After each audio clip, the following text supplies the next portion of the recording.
Hey, it's Alan, and I just wanted to let you know that you can now listen to the ongoing history of new music early and ad-free on Amazon Music, included with Prime. Let's make a list of all the things we did not have on January 1st, 2000.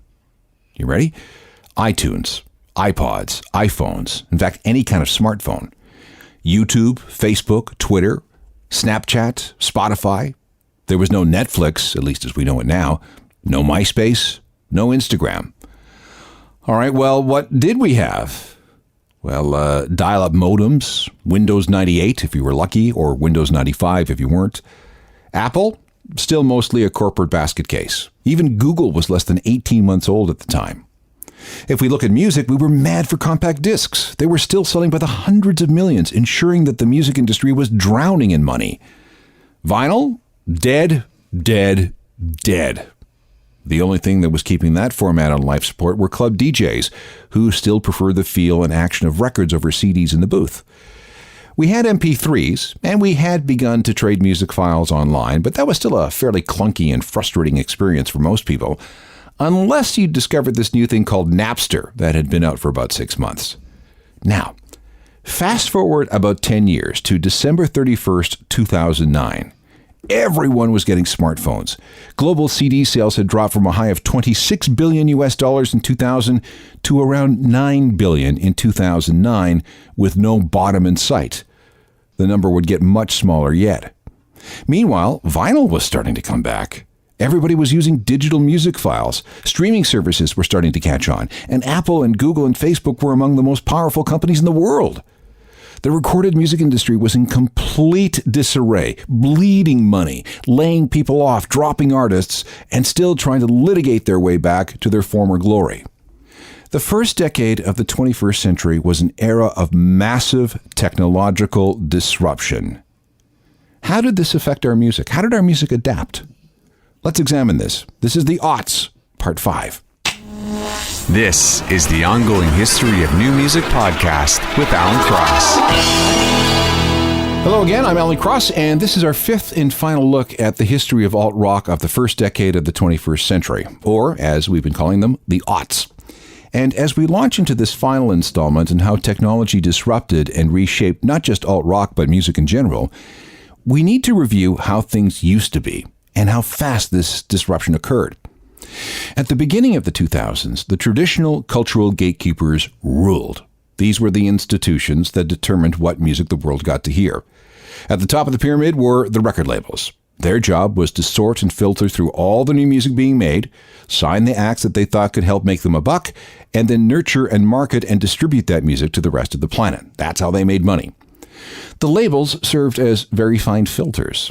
Only certain acts got through those filters. You had to be worthy at some level, either financial or artistic, to make it. And because the labels controlled distribution, this created an artificial scarcity, a controlled supply of new music. Now, this wasn't necessarily a bad thing, because it kept the amateurs and the not ready for primetime musicians out of the ecosystem. The message to them was, come back when you're good enough. Come back when you have some hits. And this served to maintain an overall level of quality. This worked so well that other institutions popped up, and their only job was to sell and promote what the record labels had on offer, and they did it at their own expense. Now think about it. Record stores were built. They paid rent. They hired staff and amassed inventory. Radio stations built their entire business models on the various genres being offered at any given time by the recording industry. Magazines existed just to cover music. And music video channels became outlets for what were essentially promotional films for artists and songs and albums. Everybody crawled all over each other for the opportunity to sell product for the record labels. But it was also very, very symbiotic, too. Everybody scratched each other's back and supported each other's efforts. And the result was an ecosystem designed to discover and disseminate music to the masses, all while making oodles of money along the way. These arrangements lasted basically unchallenged in one form or another for 100 years. Labels, radio, record stores, magazines, and later, video channels.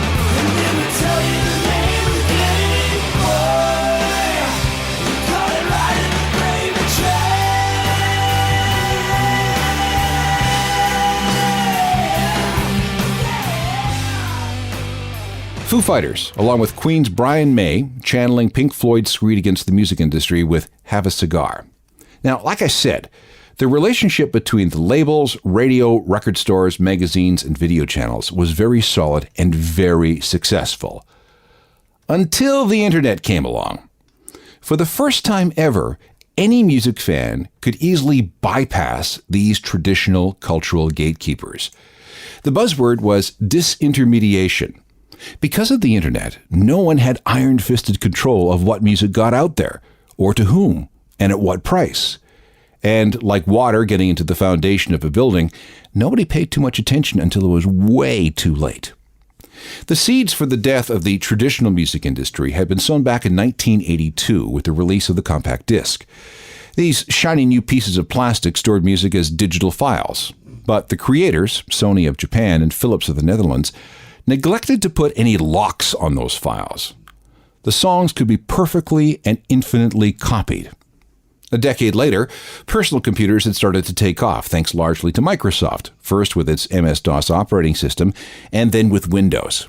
By 1995, the Windows operating system required dozens of 1.44 megabyte floppy disks to install. And that's when the company moved to using CD-ROMs, which are nothing but compact discs that contain data instead of music. This meant that more and more personal computers were purchased with a CD-ROM drive. At the same time, engineers were experimenting with ways to send audio down old copper telephone lines more efficiently.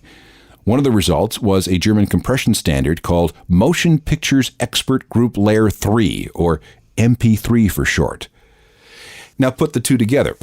It wasn't long before software appeared that allowed anyone to take a compact disc, place it into a CD-ROM drive in a typical personal computer, and rip those digital music files they contained to a much smaller and much more portable size, the MP3. The more computer-literate music fans started trading these files online. If you're old enough to remember, you might remember something called IRC. That used to be the place to go to trade files.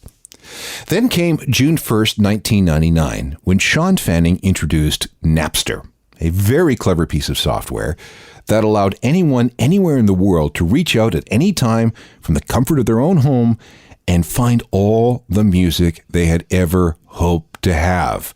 Tens and tens of millions of recordings for free. And it wasn't long before music began to flow like water everywhere.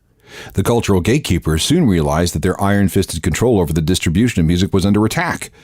And while Napster was soon sued out of existence, other file-sharing programs popped up. Audio Galaxy, Nutella, LimeWire, Morpheus, Kazaa, BearShare, and so many others. Nothing was never available again. Nothing ever went out of print. Rare recordings were no longer rare, and no one had to pay anything for it. Again, I'll be honest, I was all over this for a while, and my thing was unreleased demos and alternate takes, like this.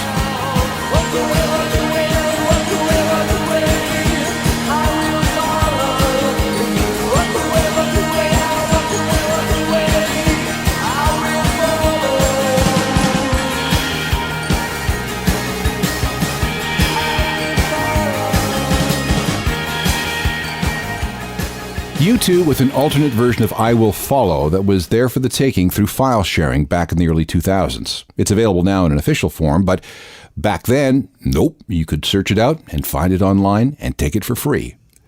By 2001, millions of people were very comfortable sharing music via MP3s. And there were even a couple of clunky portable devices that allowed you to move MP3s off your computer so you could listen on the go.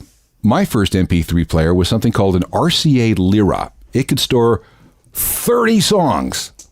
I thought this thing was magic. And I could get up to 60 songs if I cut the bit rate in half.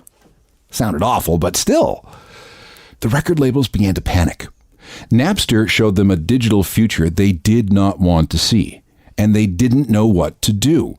So when Steve Jobs presented them with an online music store called iTunes, they felt they had no choice but to go along. Jobs had the labels over a barrel. And what he did next has had massive repercussions. He demanded that all songs be made available individually. No more of this business packaging a bunch of songs together into this indivisible thing called an album that had to be purchased as a whole.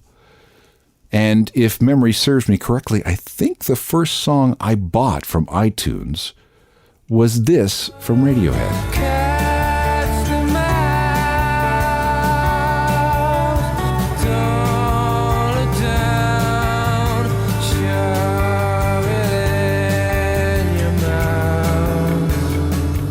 At first, iTunes was simply a music management software. All it really did was help you organize the music that you had ripped to your Mac, and only Mac users need bother. It wasn't until April of 2003 that iTunes became an online music store, and then that really didn't explode until it was made available for Windows in late 2003. Now, let's back up just a bit. October 23rd, 2001, in the fog following 9/11. That's when Apple introduced the iPod, this little slab of metal, glass, and plastic. It not only worked great as an MP3 player, but it also became a status symbol. It was the device that saved Apple from bankruptcy. From the time it went on sale to the time Apple stopped breaking out sales of iPods in its financial reports, nearly 400 million units were sold worldwide. The iPod, and devices like it, made music more portable than ever before. It was easy to make custom playlists. It was easy to skip songs. And with iTunes, you were no longer tied to buying a full album at full price just to get the one song you wanted. So in other words, it took a tremendous amount of control away from the record labels and the record stores and gave music consumers a tremendous amount of control, personal control, individual control over their music. And things were never, ever going to go back to the old ways. But this was just the start. The internet was going to cause more disruption, more disintermediation, and more havoc for the old guard. You'll see what I mean in a second.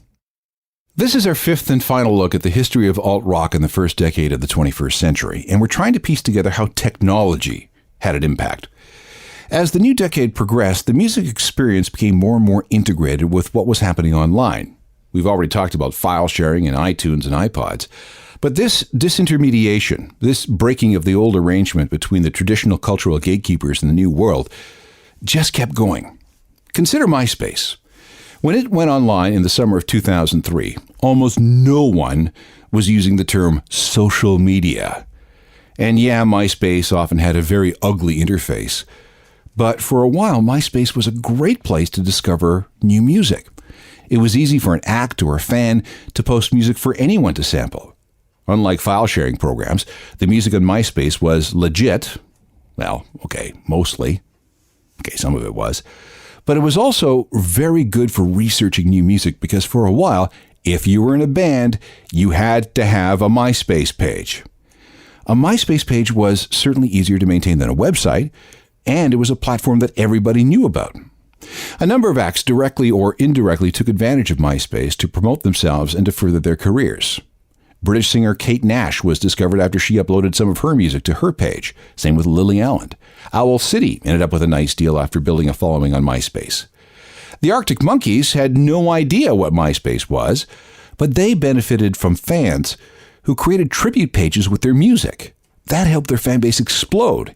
And while Panic at the Disco wasn't discovered on MySpace, they did know how to use the platform to reach fans they otherwise wouldn't. Like some of these other artists, Panic was able to bypass radio, bypass record stores, bypass video channels, and all the old guard, and take their music directly to the fans, efficiently and instantly.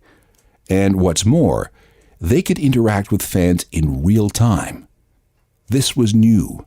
This was radical. I chime in with the haven't you people ever heard of closing a goddamn door? No, it's much better to face these kinds of things with a sense of voice and rationality. I chime in, haven't you people... For a while in the middle-aughts, MySpace was, for many people, a music platform, a place where you could post your music or search out music from an act you might like. Now compare that to a decade earlier. That kind of browsing could only be done in a record store. And even the biggest record stores only kept about maybe 100,000 titles in stock at any one time.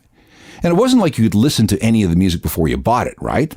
Okay, some stores had listening posts or listening booths, but for the vast number of purchases, you were taking a risk. You had no idea what you were going to get for your $20 or whatever. MySpace and iTunes changed all that. You could listen before you could buy. Of course, as a social network, MySpace was quickly eclipsed by Facebook, which first appeared on February 4th, 2004. It wasn't as music-focused as MySpace had become, but that wasn't the point. Facebook's victory was in the whole social network arena, where it quickly marginalized MySpace. And an even more seismic platform was about to appear. On February 14th, 2005, YouTube went online for the very first time. At first, it was just a place to post videos, a 21st century version of America's Funniest Home Videos. That was really it. Okay, wait a second. There was something of a musical inspiration for YouTube. One of the founders, Jawed Karim, heard about the famous wardrobe malfunction featuring Janet Jackson and Justin Timberlake during the Super Bowl halftime show, Super Bowl 38, February 1st, 2004. He wanted to see what happened for himself. But then he got frustrated when he couldn't find any clips of the incident online. Then he got frustrated again at the end of the year with the massive Indian Ocean tsunami that hit Southeast Asia. Certainly somebody could come up with some kind of searchable repository of video. The result was a video sharing site he and his partners, Chad Hurley and Steve Chen, called YouTube. The first video uploaded shows Jawed at the San Diego Zoo. You can look it up. It's called Me at the Zoo. But then people started uploading songs. They started uploading music videos. They started uploading video shot at gigs. This was a huge, huge copyright problem. But that didn't bother Google, who bought YouTube on October 9th, 2006. How many songs are on YouTube?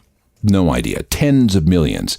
And 400 hours of video are uploaded every minute. There were billions of views every day. And I've never been able to stump YouTube when I've gone looking for something really obscure. In fact, I often hit more than I don't. It's incredible. I've used this example before because I'm still astonished by this. Years ago, I found a 3-track EP by a Nashville group called 69 Tribe. It was on a label called Farrellet Records. It was only available as a vinyl 12-inch single that spun at 45 RPM. I lost the record. Couldn't find it anywhere. Not on iTunes, not in any record store catalog. Nowhere to be found at all. Gone. Until I went to YouTube, typed in 69 Tribe, hit enter, and...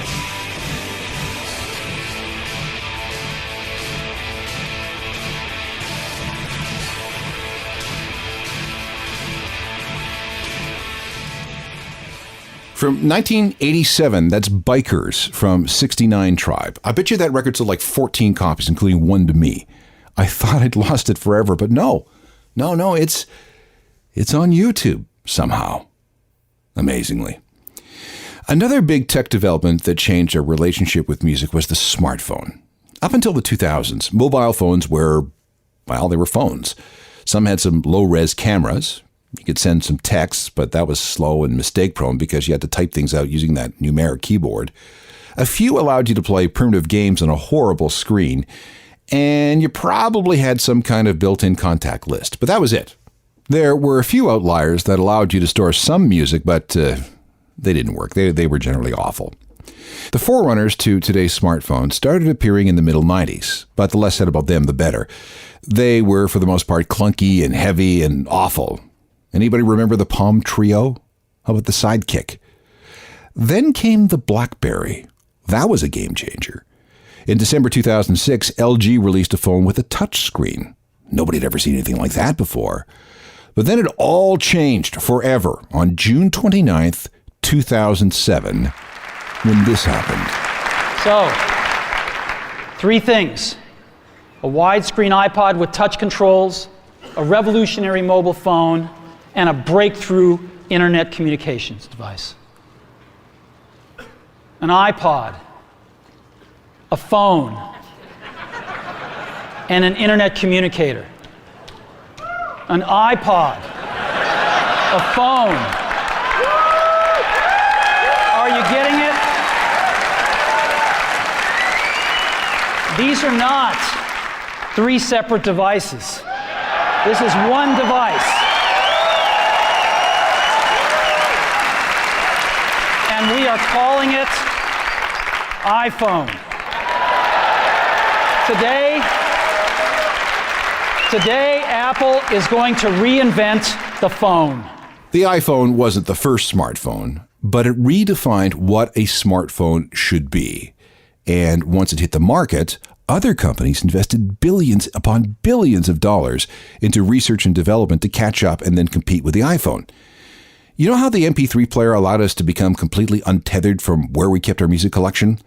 The smartphone made it possible to be untethered from computers that sat on our desks.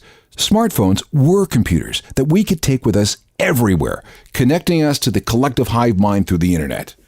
Good thing? Bad thing? Another issue entirely.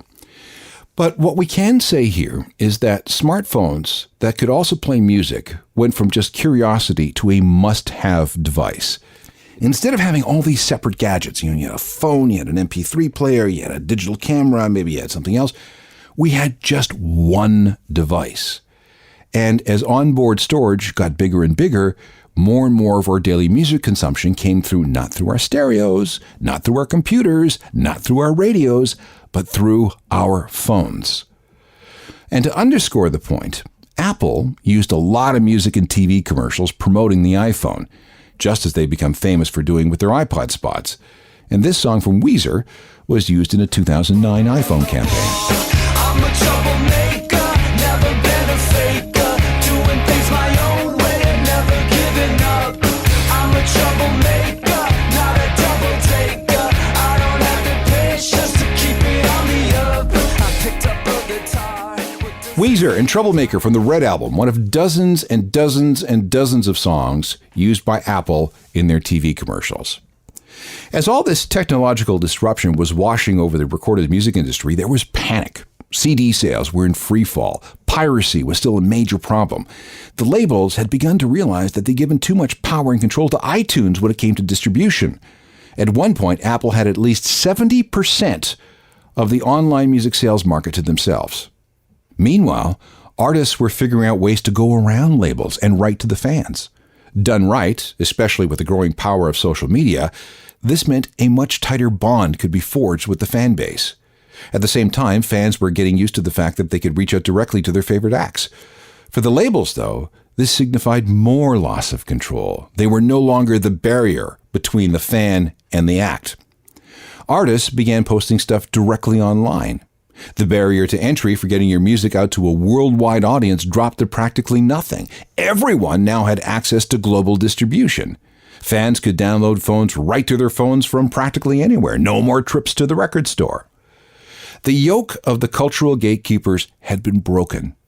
People were openly wondering if anyone needed record labels anymore. And we did see some artists become famous without the need of relying on the old traditional recorded music infrastructure. Take the case of OK Go. Originally, they were all about self-promotion and made huge strides without signing to a label.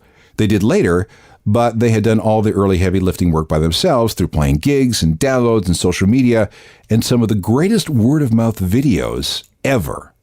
Like this one, which has been seen on YouTube more than 60 million times.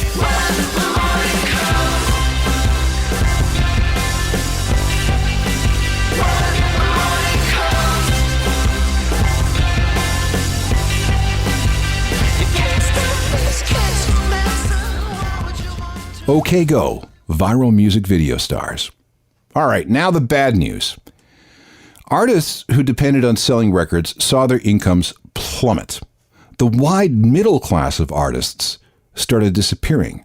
To make ends meet, artists had to tour more, and because touring became more important than ever, concert ticket prices went up. Older acts, bands with members in their 60s and 70s, who had relied on steady sales of their back catalog, saw their royalty checks shrink, and the only way to make up for that was to head back out on the road, to unretire.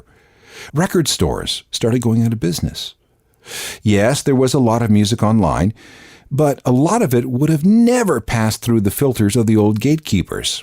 And soon, a certain type of fatigue began to set in. There was just too much music out there. But it's even more complicated than that. A look at the anxiety tech has caused for music fans, coming up next. 50 years from now, we'll look back at the latter years of the aughts as a time when music consumption changed forever. We in the industry used to talk about something called the celestial jukebox or the infinite jukebox, this theoretical place where all the music of humankind could be accessed by everyone. Well, we're here. It's called streaming. If you have an internet connection, you instantly have access to at least 50 million songs. And that number keeps growing every month.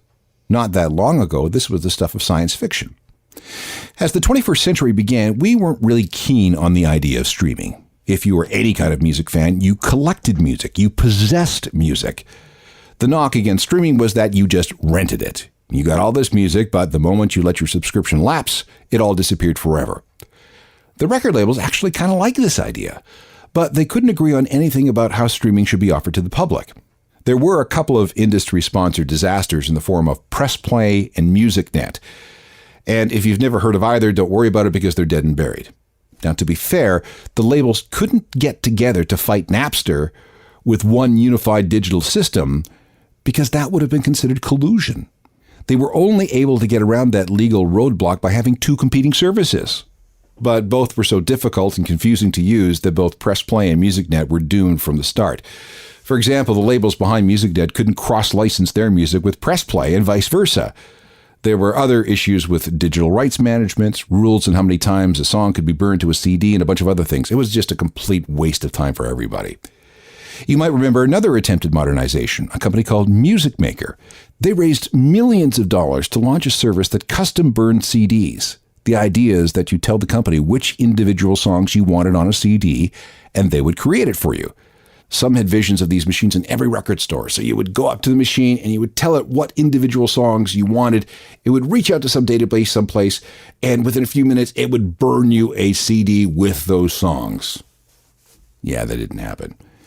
The first non-label streaming music service was Rhapsody, which went online in December of 2001.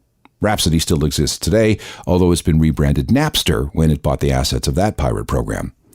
Despite the huge legal and technical struggles, many other streaming companies jumped into the fight. And the one that has emerged as the biggest, at least so far, is Spotify, which was founded in 2006 and went online in 2008 and slowly rolled out in territories around the planet.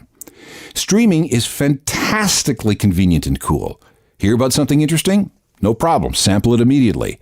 Pay the monthly subscription and you can store all your music offline. Opt for a free tier and you still get all the music for the price of having to listen to a few commercials. But some issues have arisen. What could possibly be the problem with having an infinite selection of music at our fingertips? Let's take this apart. The power relationship with the recorded music industry has been inverted. All the power and all the choice is now in the hands of the fans.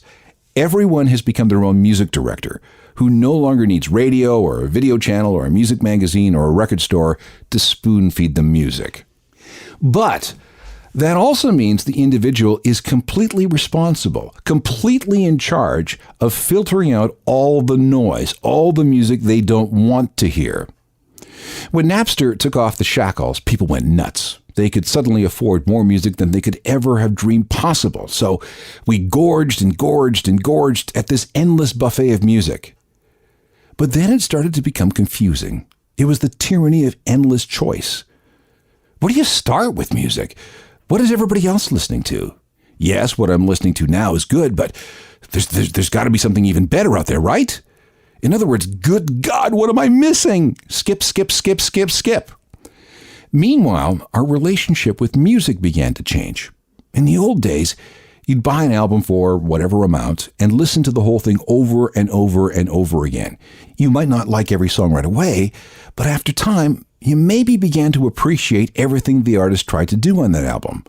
And because you paid money for that album, damn it, you were going to learn to like it. Otherwise, well, you had wasted your money. The financial relationship we had to that piece of plastic strengthened the bond you had with that artist. But with the infinite jukebox of streaming, the mythical celestial jukebox, we pay very little, if anything at all, for all the music we want. That tug, that obligation to listen because we paid dearly for something has disappeared. Our attention spans have shrunk. We started skipping unfamiliar songs whenever they showed up in our stream. Without a radio DJ or a TV VJ, a writer or a trusted record store clerk, there's no one to give context to the artist, the song, the album, or the genre. Music has become organized noise, and it's become disposable. The easier it's become to access music, the less we've come to value it. I'm speaking in general terms, of course, and I don't mean to suggest that we don't love music anymore, but our relationship with it began to change dramatically in the aughts. We'll come back to this in a second, but I want to play you this. This was one of the most streamed rock songs of the first decade of the 21st century. And as I'm saying this right now, this song has been streamed 625 million times just on Spotify.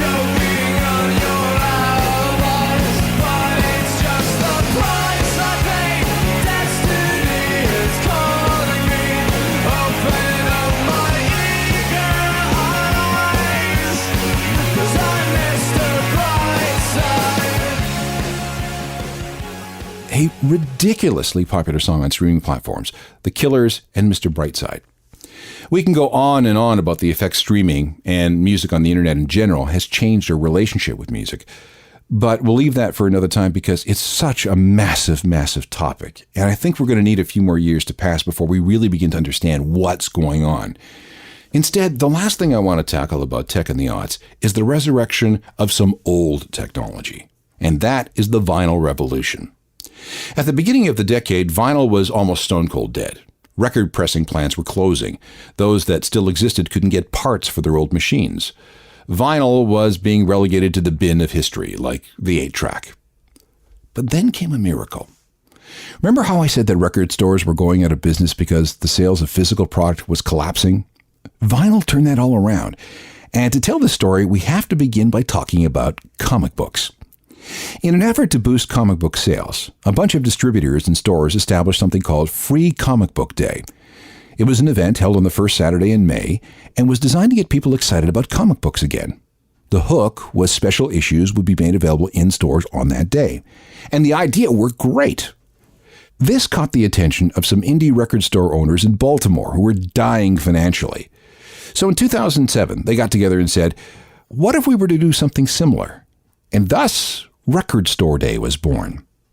The idea was to create a worldwide event that encouraged people to put away their digital devices and their digital music files and rediscover the pleasures of hanging around in record stores with other music fans.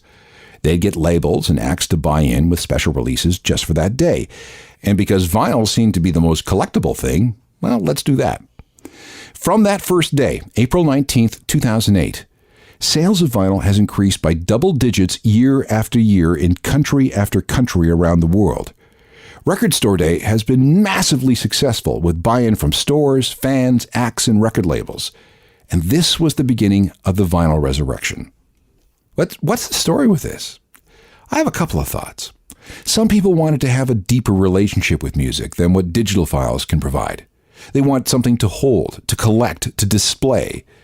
Listening to vinyl requires a certain ritual, opening the record, placing it on the turntable, dropping the needle.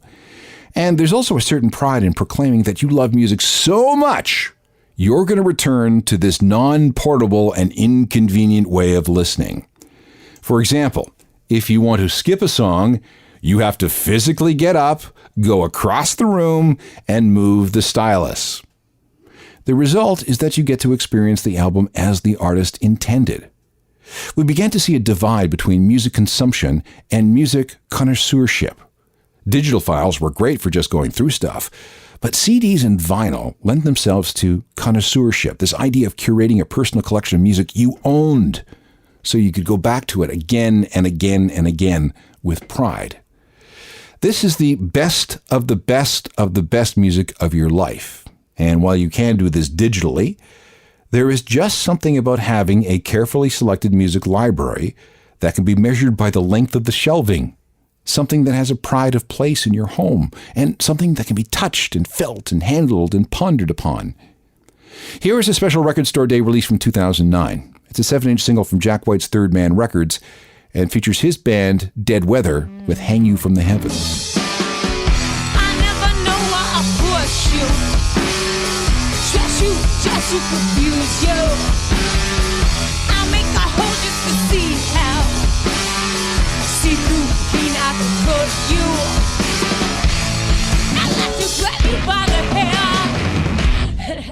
And that concludes our 5-part look at alt-rock in the aughts. Keeping in mind that history is always a moving target, it's possible that if we were to do this kind of thing in 10 years' time, we'd come to some different conclusions. But I guess we'll see, won't we? One more thought about music cycles. Over the course of this series, we've referenced the idea that rock and pop have been in this endless competition for our attention. When rock is on the ascendant, pop is on the descendant. This cycle of 12 or 13 years can be traced all the way back to the 1950s. So, can we still use this pattern to determine where we're going in the future? Can we predict where music is heading like we kind of used to? Well, maybe, but we're going to have to modify our efforts. Now that everybody is completely in charge of their own musical experience, the idea of consensus has broken down. We don't have the traditional cultural filters, record labels and record stores and radio stations and music magazines and video channels telling us what they think is worth listening to. Meanwhile, rap, hip-hop, and R&B have become vastly more powerful and popular. This adds a third element to our music cycle theory, and that makes things more complicated. Just look up a physics principle called the three-body problem. In other words, we are all on our own when it comes to choosing what music we want to experience. What does that mean going forward? Again, we're on our own. No idea where that's going to take us, but again, we will see. This program is available as a podcast through Apple Podcasts and Spotify. Basically, wherever you get your on-demand audio. Please rate, review, and share if you get a chance. I can be found on Facebook, Twitter, and Instagram, and you're always welcome at my website, which is a journalofmusicalthings.com. It's updated every day and comes with a free daily newsletter. All email can go to alan@alancross.ca. Technical production is by Rob Johnston. We'll talk to you next time. I'm Alan Cross. You've been listening to the Ongoing History of New Music podcast with Alan Cross. Subscribe to the podcast through iTunes, Google Play, Stitcher, Spotify, and everywhere you find your favorite podcasts.